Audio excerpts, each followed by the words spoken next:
Are you a businesswoman who is finding it challenging to get your ideas across and make a point? Welcome to Speakers Who Get Results with Elizabeth Bachman, a podcast dedicated to helping women get the visibility they want, whether making a speech or talking in a meeting. Every week, get valuable lessons from Elizabeth or learn from her roundtable conversations with experts and speakers on how to make a difference, not just a point. On to the show with your host, Elizabeth Bachman. Hello, and welcome to Speakers Who Get Results. I'm Elizabeth Bachman, your host, and this is the podcast where we talk about leadership and communication and presentation skills. Today, we're talking about how you present yourself in writing.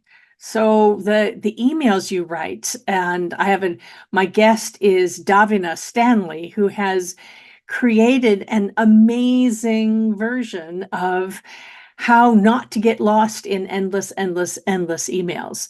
But before I get to her bio and the full intro, I'd like to invite you to see how your presentation skills are doing by taking our free 4-minute assessment at speakforresultsquiz.com. That's www.speakforresultsquiz.com. And that's where you can see where your presentation skills are strong and where perhaps a little bit of support could help you get the results you need and the recognition that you deserve. My guest today is Davina Stanley, who she says, I've had the pleasure of helping executives all over the world clarify and communicate complex ideas for the past 25 plus years. So Davina first learned about structured thinking when working at McKinsey in Hong Kong in the mid-1990s. And then at that point, she was approved to teach the pyramid principle by Barbara Minto. Her approach helps people in almost every discipline. It involves a universal thinking process that enables you to articulate the breakthrough that's lurking beneath the surface of your communication. She's worked with clients such as HSBC Bank, KPMG as well, Meta, Marsh, Toyota, and the Australian Woolworths. We had a delightful conversation, and she had such really interesting ideas that I thought, oh my, I need to know more about this. Here's the conversation with Davina Stanley. Davina Stanley, welcome to Speakers Who Get Results. Thank you for having me, Elizabeth. It's wonderful to be here. Well, it's really fun. I guess your assistant sent me the connection to you, and I looked at this and I said, oh boy, I need to talk to her. We absolutely, well, we agree on so many things. So I'm really very excited about all these really interesting things you're talking about. But first, let me ask you, who would be your dream interview? If you could interview someone who's no longer with us, who would it be? What would you ask them? And who should be listening? Oh, interesting. So the person I'd love to interview was my great-great-great-grandmother, and her name was Betsy Trewella, and she left Cornwall in the 1850s with 2 children, one of whom was 4 and the other one who was about 6, and went on a very long wind-powered journey to Australia.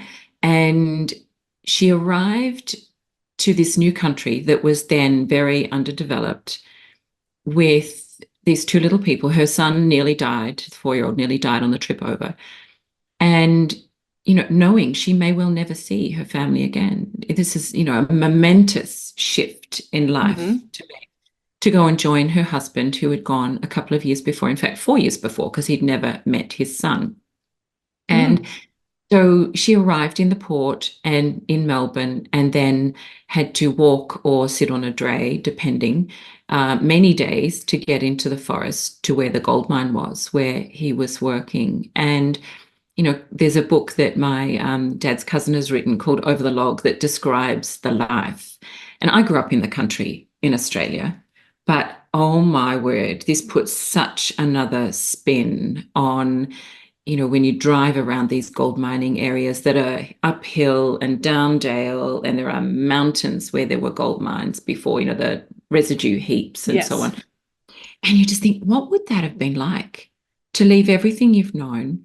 And, her husband was one of 11 children, and 6 of them came to Australia. Imagine being the parents as well. Yeah. There were 5 of those 6 children they never saw again. What would make you do that?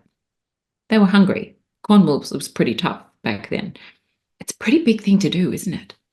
Yeah. Just learn about her perspective on life and how she, got through it all. The mental toughness, as we would think of it today, is phenomenal.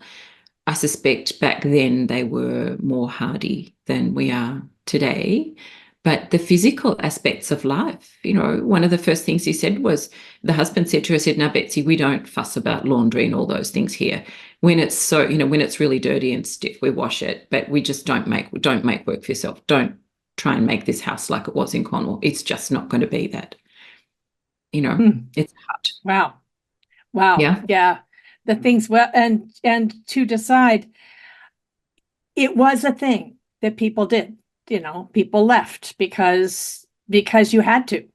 And if They you've still got do. 11 children and the land goes to the eldest, the others all do have to go somewhere.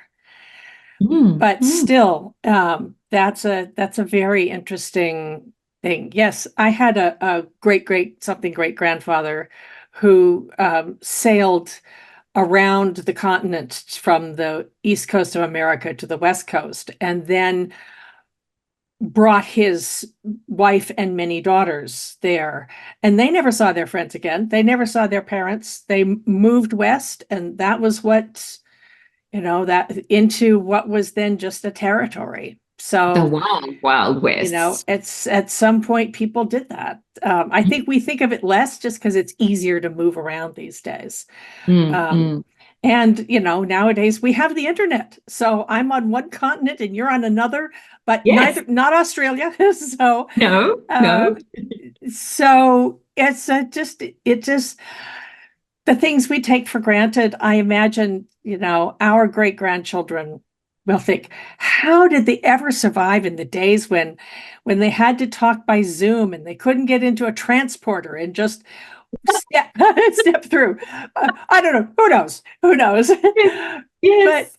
But Davina, the reason one of the reasons I wanted to ask you, I'm going to ask you about your books, but before I do that, I want to ask you about the communication traps that you talk about. I think we should start with that because, and then go to the books and how that's all used in the books. So you were talking about the 3 big communication traps that we fall into. So tell us, please. Okay, so I think there are 3.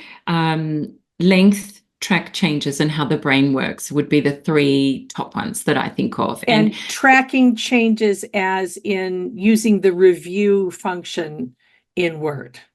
Yes. It's for our not all of our listeners are speak English as a first language. So good call. No, absolutely. And so one of the things that I hear people talking about when they come and talk to me and saying, please help my team, it'll be, could they please make it shorter? Oh, that email, it's just too long. And they're thinking the solution is to make it shorter and, fewer words, fewer pages. And if you listen to some fairly senior business people too, it's language they use. Jeff Bezos talked about that when he set the Amazon method in play, which if people are not familiar with that, it's very clever. It says, okay, if you have a half-hour meeting, you have a 3-page prose paper. If you have a 1-hour meeting, you have a 6-page prose paper, all calculated on what paper? Prose written paper. Prose. For making a decision. Prose paper. Okay. Got it. Okay. Yeah, for making a decision. So when you want to put an idea forward to say, give me more money for this, or let's change the way we're solving this problem, let's think about how many pages we're going to give according to how long the meeting is, as a bit of a proxy for how much information can we convey. I think the challenge is that a beautifully crafted 3-pager, let's say, could be that you need to read from the beginning to the end. and to understand the message. Okay. Mhm. But it's not actually the time it takes to get the words past your eyeballs that matters. It's how quickly can you glean the message? How quickly can you understand what it is that somebody is saying, that what they want from you or what they want to tell you? And so there's a way of organizing your ideas. If we forget about words and we forget about pictures and documents and things like that, and focus on the decision that you need and the ideas that you need to convey to get those decisions, you can get your message across in a heartbeat. And so I think the question is not length of document, it's length of time to understand. It's the wrong metric. Ooh. Say that one again. So it's not length of document, Uh-huh. it's length of time to understand, but even more, length of time to make use of the ideas, Make the use of messages. what do you mean by that? So I can tell you some information about things that have been going on. And you might say, great, that's a terrific summary of where we're up to. That's useful as far as it goes. But actually, have you crafted your messaging not just to look back at what's happened, but the implications of that, and even more than the implications, but knowing what's happened, let's say, and what that means for now, the implications. What do we do about that? How do we be very precise about where we want to go, what you're recommending, what you're saying? So getting out of sitting down and thinking you've got to write 16 drafts of a PowerPoint or a paper, with your colleagues and mash it all together to get to some perfectly linguistically neat paper. Or how about you stop? You've been asked to write a paper for the board, let's say, or the decision-making group. Okay, why do they want that from me? What actually do I need to tell them to make progress? So this obsession about a 3-page paper, a 6-page paper, it's a useful proxy in a way, but it only goes so far. Right. It's interesting. So let me ask you about this, because one of the things I think about is I call it the expert trap, where the tendency is to give them all the details because you know all the details. So you want to. So how does giving a summary or the key information, how does that fit into the length of the communication, or how do you make use of the communication, giving enough information, but not too much? It's all about synthesis. So ChatGPT and other AI tools can summarize. You give them the data set, they can extract the ideas from that to say, this is what this information says. That's fine. But what we need to be doing is saying, actually, what does it mean? So we have to think about, why is it that this particular audience needs to know something about this thing that I've spent a lot of time on right now? Why do they need to know about that? And once you start to get a very precise direction, if you like, find your North Star for that communication. What do they make it about them and what they need to know? Yes. And so that you can achieve something together. You're in an organization for a purpose. So it's what do they need to know and why? And so there's two ways to make something shorter. One is to polish it so that you get your sentences really beautiful and really tight and just declutter and make it nice. But then the other one is to say, okay, I've got all this stuff. How do I get rid of 3/4 of it? Because it's just not relevant anymore. Ah, yes, right. You've got to work out what's relevant, and then you work out how to tell your story. Okay, very good. Yes, I call that strategic empathy, putting yourself in the shoes of your listeners or Which would readers, be the if you will. hardest thing a human has to do. And it's in rule any- number one for any presentation or report is to make it about what them and what do they need to know. Mhm, And actually why they need to know it. mhm, I love that. You've talked a little bit about the trap of sort of forgetting how brains work. So you forget about how the brain works, mhm. and that's a trap that we can fall into. What do you mean by that? I was very intrigued. Yeah, okay. So imagine yourself opening up an email that comes from one of your experts, right? How do you feel? You open up a big slab of text, you take a second to look at it. How do you feel? Overwhelmed, and I'm going to put it away and look at it later. And then, of course, I never will. Exactly. So that's your biology getting into that, because what's happening is you look at it and you think very, very quickly, did that come from someone who really matters to me? Is it essentially, in a human sense, is that a bear? I live in Seattle now, so I'm very interested in bears. Is that a bear? Okay. Is that a bear? Am I safe? Is this dangerous? Like, is there some burning reason that I need to read that? And if the answer is not sure or no, then you don't, because your biology just gets in the way and says, no, don't bother. And the reason it does that is because our brains are 2% of our body weight and use 20% of our calories.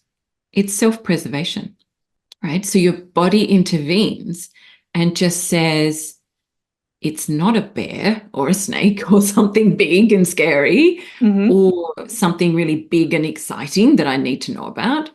So, no, move on. So, when you go to actually force yourself to think, right? And you have to really focus hard on something. We fight that too. Oh, because yes. it's the same thing. It's that disconnect coming into play again. And I always laugh about, okay, I need coffee and chocolate for this one, because it's hard. And there was a time where my colleague and I were teaching lawyers how to get to the point and how to write their legal advice in such a way that the audience, the client, could read their advice and get the message within 30 seconds. Oh boy, Now, that's a challenge. Boy. Yeah, and it absolutely can be done. There's no question about that. And there's interesting things that go around beside that. But the thing, when we were creating our case studies for the training to prove to the lawyers that actually non-lawyers, we're not lawyers, could do something useful with their material, we described it as actually putting a head in a vice. We'd have 2 to 3 days to do each one, and it was just head down, solid focus, untangling all of these really valuable legal ideas and the analysis that had gone on that typically worked towards the conclusion at the end of 14 pages or something. And we had to craft it. We had to take it all apart, deconstruct it, and then put it back together again. And we described it as being like putting our heads in a vice. It was like there was pressure on the sides of our heads because we were thinking so hard, And that's the same thing. We have to push ourselves to actually do it, to actually structure our thinking, which is hard. I think it also has to do with nowadays, We are used to consuming information in shorter and shorter pieces. Mm. This whole TLDR, too long, didn't read, which I find really annoying because I like to go on, but but I always think, oh, they're talking about me. I'm talking too much. But getting to the point of what you need to say. I find it interesting. I talk a lot about single focus thinkers and multi-focus thinkers, and the expert trap kind of falls in the middle between the two, where for the multi-focus thinkers, if you see the world in a whole web of relationships, then context is everything. And the single focus thinkers don't care. They just want to know, what am I supposed to do? How do I solve the problem? So in a way, what you're saying is it's really actually the brain of the single focus person that you're writing for. I think that's very true. And I really enjoyed listening to a couple of podcasts actually where you unpacked those ideas. And I came to that conclusion. I suspect in many professional settings, business, government, whatever it is, white collar settings, that people become single focused as an audience because there's so much going on. And if you can capture the nuance into that single sentence and a small number of supporting points, you can convey the subtlety and the context and so on, but in a way that it's received by someone who's just really busy. Yeah, exactly.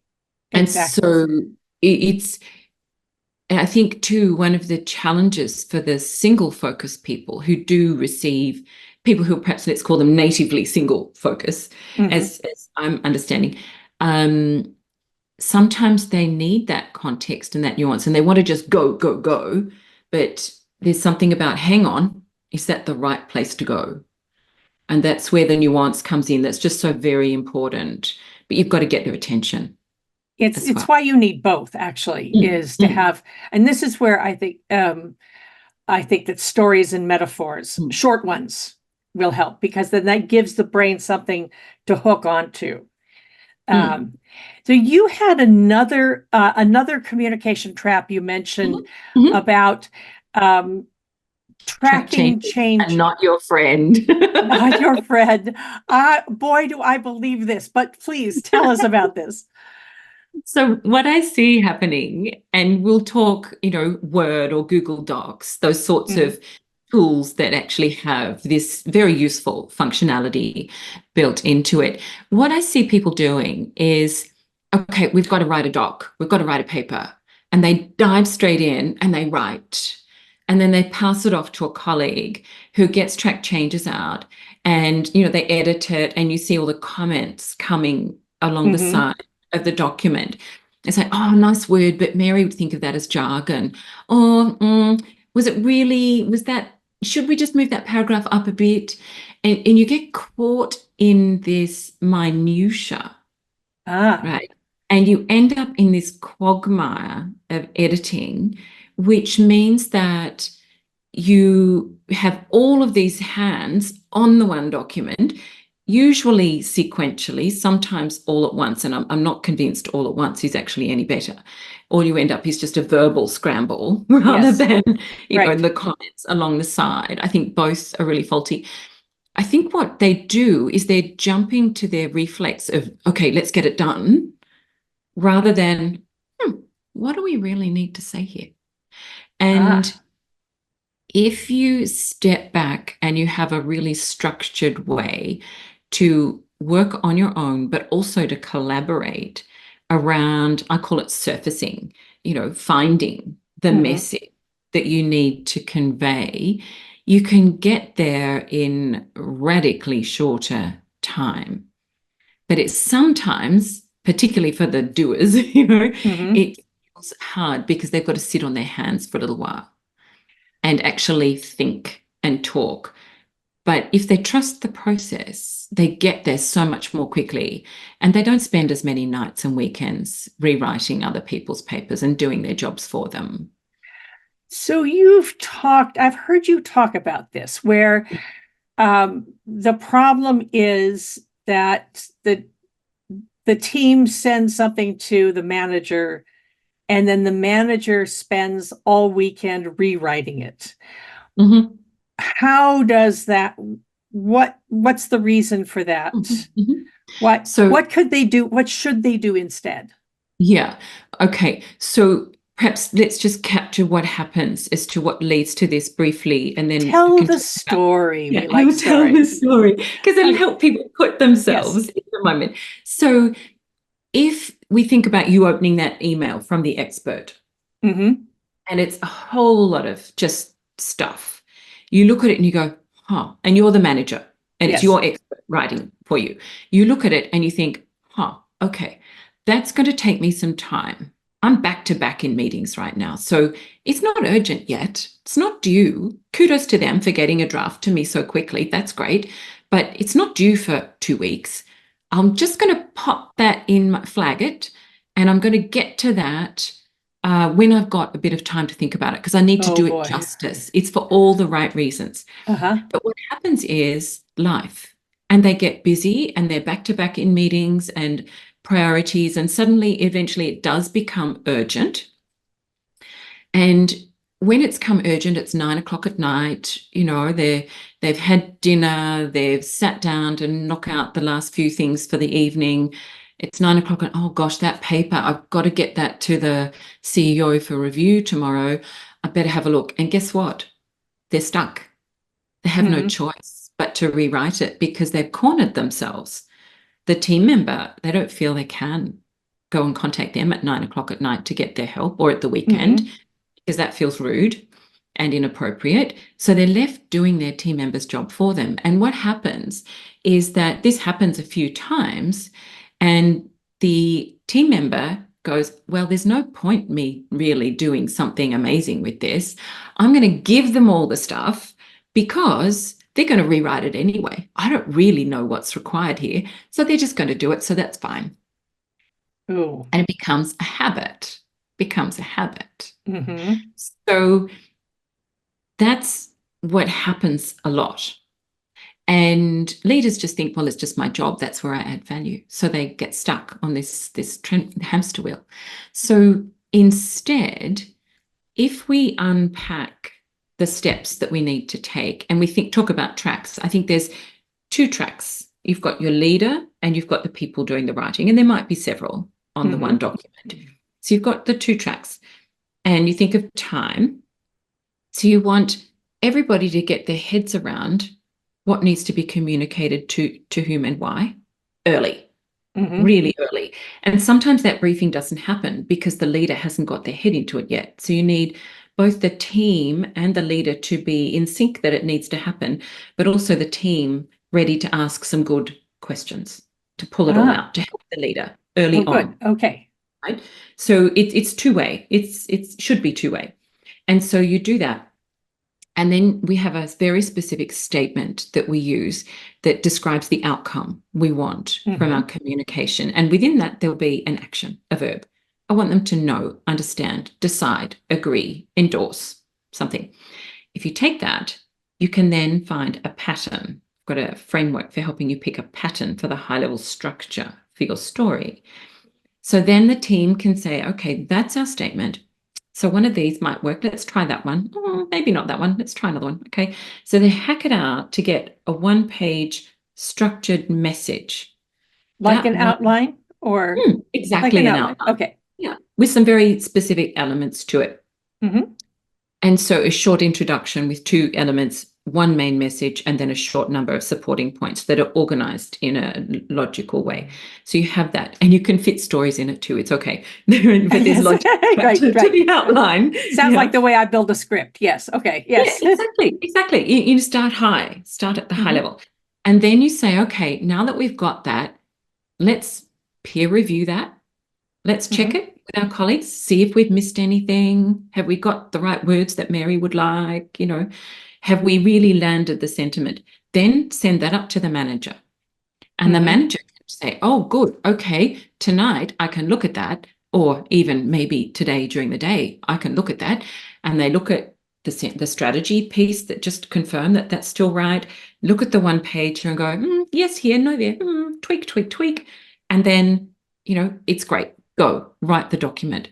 And then that structure has a one-for-one match in the way you might craft your PowerPoint or your prose paper. Mm-hmm. And it sets it out in such a way that there's a hierarchy in the messaging. So you match the hierarchy of the idea with the hierarchy of the formatting. Bigger idea, bigger font, more white space around it, for example. So when somebody opens it, they go, that's the thing. That's why you can read legal advice in 30 seconds and get the main message out and the supporting logic, actually, or anything. Wow. Wow. That's amazing. Well, this now brings me to my final question, which is, you've written 2 books about how to do this. I'm thinking, okay, I now immediately want to go and see a piece of paper that does this. But you've written 2 books at once. I'm amazed you're still sane. I'm not. One's called Elevate and one's called Engage. Correct. Why 2 at once, and what are they for? Okay. So I started out writing one. I started out writing Elevate, and I did that because I wanted to help leaders, my clients, but also others who are sick of this quagmire, who want to be able to set their teams up to operationalize this method that we're talking about. And I've been using the techniques with leaders, helping them do it in their organizations. And I wanted something to leave them with, to say, hey, here's what we've done. Go do this. And, whether you're coming from having worked with me or from ground zero, and I work with a method called the pyramid principle, which comes out of McKinsey, and it's baked in there. How do you operationalize that inside a company to give people their nights and weekends back? So that's where I started, with one book, which was a much more sane ambition. And I thought it would be a really good companion for another book that I wrote with a colleague of mine. And as I went through it, I just realized that the original book was written for, let's call it mid-level problems and challenges. Whereas this work that I was doing in Elevate was for more complex stories, for bigger stories. And the examples we have in that first book are very useful, but there were gaps in them, and I'd been bumping into them over the last sort of 6 years or so when using them, going, let me just show you how we tweak that. Let me just show you how we adjust that. And yes, I know this one isn't in that collection, but actually, here's what it would look like. And so I had these sort of things that I thought actually were necessary when you're communicating the more complex things for those bigger decisions. So I thought, I think I have to write another one. So I did. And that was the second one is Engage. Engage, yes.